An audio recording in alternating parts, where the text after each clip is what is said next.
இந்த 41 பேருக்கு வந்து அரசு வேலைன்றது ஏற்றுக்கொள்ள முடியாத ஒரு விஷயம். நீங்கள் சினிமா நடிகராக இருந்தப்போ உங்களை பார்க்க வந்த முகத்தில் இறந்தவங்களுக்கு இப்போ ஆட்சி கட்டில் உட்காந்து அரசு வேலை தருன்றது இது ஒரு சர்வாதிகார போக்கு தான். 41 பேர் இறந்தாங்கன்னா ஒன்னால தான் இறந்தாங்க.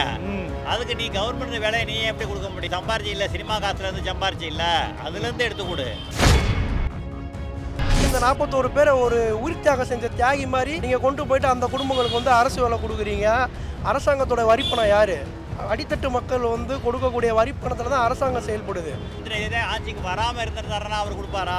போய் அந்த குடும்பத்துக்கு நான் நஷ்டஈடு கொடுக்குறேன்னா அது மனிதாபிமானமற்ற செயல். இந்த ஆட்சின்றது நிர்வாகத்திறனற்ற ஒரு ஆட்சி. மாமா விஜய்க்கு ஓட்டு போடுங்க, அங்கிளுக்கு ஓட்டு போடுங்க, இப்படி சொல்லி நீ வந்து திருட்டுத்தனமா முள்ள மாதிரித்தனமா நீ உள்ள பூந்துருக்கிற. நீ வந்து ஆட்சியில் வந்து என்னத்தை கிழிக்க போற? ஒன்றே முடியாத ஒன்னால. ஓகே சரிங்களா? ஆணியே பிடுங்க முடியாத ஒன்னால.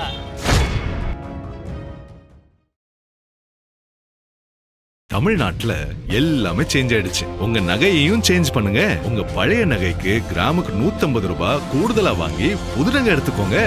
அதே கம்மி சேதாரம் தான் உங்க லலிதால மட்டும்தான். ஆச்சி மசாலா. எந்த சமையலும் ருசி தேடும் ரகசியம் 20 ரூபாய். கரூர் கூட்ட நெரிசலில் பாதிக்கப்பட்ட 41 குடும்பங்களுக்கு அரசு வேலை அப்படி என்கிற ஒரு செய்தி தற்போது பேசப்படுகிறது.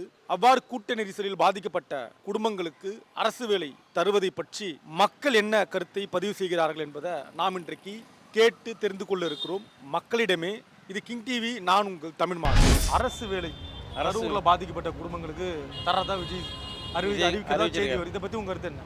இந்த 41 பேருக்கு வந்து அரசு வேலைன்றது ஏற்றுக்கொள்ள முடியாத ஒரு விஷயம். அந்த 41 பேர் எதுக்கு இறந்தாங்க?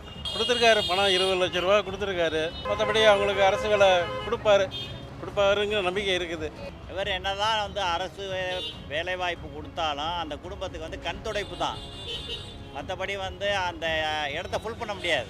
நல்ல விஷயந்தான். 41 உயிர் போயிருக்கு. அவங்க குடும்பத்துக்கு அரசு வேலை கொடுக்கறது ரொம்ப நல்ல விஷயம். விஜய் அண்ணனுக்கு ரொம்ப நன்றி சொல்லுவேன் நான்.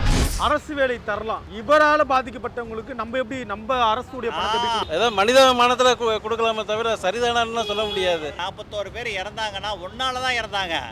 அதுக்கு நீ கவர்மெண்ட் வேலையை நீ எப்படி கொடுக்க முடியும்? சம்பாரிச்சு இல்லை, சினிமா காசுலேருந்து சம்பாரிச்சு இல்லை, அதுலேருந்து எடுத்து கொடு. அந்த குடும்பத்துக்கு ஒரு அரசு வேலைங்கிறது ஒரு பெரிய பொருளாதார இது கிடைக்குது இல்லையா? அரசு வந்து அவங்களுக்கு ஒரு உதவி செய்யுது. பொருளாதார ரீதியாக அந்த குடும்பத்துக்கு வந்து உதவி செய்கிறாரே தவிர மற்றபடி வந்து இதே ஆட்சிக்கு வராமல் இருந்திருந்தாருன்னா அவர் கொடுப்பாரா? பனையூரில் வீட்டில் ஏசியில் உட்காந்துக்கிட்டு அந்த 41 பேரை வீட்டுக்கு கூப்பிட்டு நீங்கள் தான் நாங்கள் நிதி கொடுத்தீங்க. நீங்கள் அப்போ உங்கள் ஆதங்கத்தை தெரிவித்து அந்த நிதி போதாது அந்த குடும்பத்துக்கு. அன்றைக்கி ஓடி போயிருக்கக்கூடாது. பாட்டில் இருந்திருக்கணும். 41 குடும்பம் வீட்டில் போய் உட்காந்துருக்கணும். அதுவும் அவங்களும் தமிழ்நாட்டை சேர்ந்தவங்க தானே, தமிழர்கள் தானே, அப்பாவிங்க தானே, கொடுக்கலாம்ல. அது தப்பே இல்லையே. ஏன் நீங்கள் இந்த மாதிரி அறிவிப்பு செய்யுங்களேன். எம்ப்ளாய்மெண்ட்டில் பதிவு பண்ணவங்களுக்கு சீனியாரிட்டி அடிப்படையில் வந்து வேலைகள் கொடுக்கப்படும்னு போடுங்களேன். ஏன் அதையே முன்னெடுக்க மாட்டேங்கிறீங்க? உண்மைதான், நீங்கள் சொல்கிறது உண்மைதான். அரசு வேலைக்கு பதிவு பண்ணி இப்போ எம்ப்ளாய்மெண்ட் ஆஃபீஸில் எவ்வளோ பேர் காத்திருந்தாங்க. அது முழுக்க உண்மைதான், நான் மறுக்க முடியாத உண்மை. ஆனால் இருந்தாலும் உயிரே போயிருக்கீங்க, அவங்களுக்கு கொடுக்குறது தப்பே இல்லைன்னு தான் நான் சொல்ல வருவேன். ஒன்னால தான் செத்தாங்க. நீ வந்து தனிப்பட்ட காசுலேருந்து எடுத்து கொடுக்கணும். போய் அந்த குடும்பத்துக்கு நான் நஷ்டஈடு கொடுக்குறேன்னா அது மனிதாபிமானமற்ற செயல். இப்படி பண்ணால் போதுமா? சேவிங் பண்ண போகிறாரா? ஏன்னா புஷ்பாவில் கூட தான் இவர் பண்ணார். இவர் என்ன எல்லாமே இப்படி பண்ணிட்டு போனால் கடைசியில் மக்களை வந்து சிறைச்சிக்கிட்டு தான் இருக்கணும். இன்றைக்கி இந்த 41 பேரை ஒரு உயிர் தியாகம் செஞ்ச தியாகி மாதிரி நீங்கள் கொண்டு போயிட்டு அந்த குடும்பங்களுக்கு வந்து அரசு வேலை கொடுக்குறீங்க. அரசாங்கத்தோட வரிப்பணம் யார்? அடித்தட்டு மக்கள் வந்து கொடுக்கக்கூடிய வரிப்பணத்தில் தான் அரசாங்கம் செயல்படுது. உங்களை பார்க்க வந்து நீங்கள் சினிமா நடிகராக இருந்தப்போ உங்களை பார்க்க வந்த முகத்தில் இறந்தவங்களுக்கு இப்போ ஆட்சி கட்டில் உட்காந்து அரசு வேலை தருன்றது இது ஒரு சர்வாதிகார போக்கு தான். நாட்டுக்காக தியாகம் பண்ணுறாங்க, இல்லை ஒரு அரசியல் கட்சி தலைவருக்காக வந்து இவர் வந்து இந்த தலைமை வந்தால் நல்லா இருக்கும்னு எதிர்பார்ப்போடு தானே வராங்க. அதே மாதிரி தானே எம்ஜிஆர், காமராஜர் கோசம் கூடின கூட்டம் தானே. அதெல்லாம் இவ்வளோ பெரிய இழப்பு ஏற்படலன்னா அப்போ இவ்வளோ பெரிய மக்கள் தொகையே இல்லையே தமிழ்நாட்டில். இன்னொரு தரப்பு அண்ணன் பண்ணுறாரு, அண்ணன் வந்து சொன்னதை தான் செய்கிறாரு, அண்ணன் மக்களுக்கு ஆதரவாக இருக்காரு. அண்ணனோட இந்த ஒரு பிரச்சனையை கூட அரசியலாக்காதீங்கன்றாங்க. மாமா விஜய்க்கு ஓட்டு போடுங்க, அங்கிளுக்கு ஓட்டு போடுங்க, இப்படி சொல்லி நீ வந்து திருட்டுத்தனமா முள்ள மாதிரித்தனமா நீ உள்ள பூந்துருக்கிற. நீ வந்து ஆட்சியில் வந்து என்னத்தை கிழிக்க போற? ஒன்றே முடியாத ஒன்னால. ஓகே சரிங்களா? ஆணியே பிடுங்க முடியாத ஒன்னால. நீ 2500 ரூபா மகளிருக்கு உரிமை தொகை போடுற சொன்னா அதுவும் ஒன்றும் இல்லை. 6 கேர்ள்ஸ் தரேன்னு சொன்னால் அதுவும் ஒன்றும் ஆகலை, வேலைக்கு ஆகலை. ஏன்னா என்ன தான் பண்ணுற சட்டசபையில் வந்து உட்காந்து மகளிர் உரிமை தொகை 2500 ரூபாய் கொடுக்க சொல்லுங்கள். அது ஒன்று பண்ண சொல்லுங்கள். 1008 கோரிக்கையை வச்சார், தேர்தல் தீர்மானமாக போட்டார். இன்றைக்கி வந்து என்னத்தை அவர் செயல்படுத்தினாருங்க? ஒன்று சொல்லுங்கள் எனக்கு.